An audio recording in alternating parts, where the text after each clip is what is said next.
On April 18th, 1995, a voice came through the static from Missouri. It belonged to a man named Mike Marcum, and he would become a legend because of this call. It would be whispered about for decades, and once the internet took hold, he became an internet legend. His claims were crazy. He was trying to build a time machine on his front porch, and his motivation was to get winning lottery tickets from the future. What began as a strange story from a possibly crazy person would spiral into a multi-year saga involving crimes, a dramatic disappearance, and tons of theories that people debate to this day. This is the story of Mike Madman Marcum, the radio time traveler. Let's get spooky. Hey, spooky people, it's your best friend Kenny here, and we are back with another spooky, disturbing story.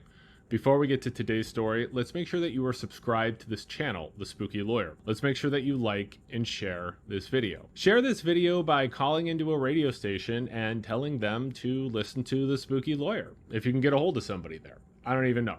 I don't know if you can still call into radio stations, but give it a shot. Mike Marcum was a 20-year-old man living in or near Stanberry, Missouri in 1995. He was born around 1974, and his story begins with a simple, relatable, possibly unconventional method of wanting to become rich. Mike Marcum's background isn't exactly clear. Some say he was an electrical engineering student, which makes his whole time machine idea sound possible that he was attempting to do that. But most people describe him as a tinkerer, someone who taught himself everything and didn't go to college. This idea of a super smart amateur building amazing things from spare parts fits the whole vibe of the story better. It's like he was some sort of natural genius, not tied down to what schools teach. And that makes it a much more interesting story, especially for late night radio and the internet. There's no proof that he ever went to a university, and the stories about him talk about him using whatever he could find in junkyards and garage sales.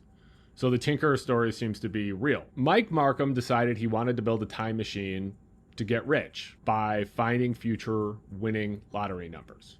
So he began tinkering on his porch, constructing a device known as Jacob's Ladder. This is a classic high voltage physics demonstration, which creates a climbing arc of electricity between two vertical electrodes. And that was Marcum's starting point. You might remember this from high school physics class. His version was built from a bunch of improvised materials, including parts from a microwave oven, transformers, and the laser from a CD player. Mike would tell a story that would make him sound, at least, less like a crazy person and possibly someone who had made a breakthrough in time travel. During one test, Marcum claimed his device produced an unusual visual anomaly, a small circular heat haze effect, a vortex about 8 inches across that looked like ripples of air over the fire.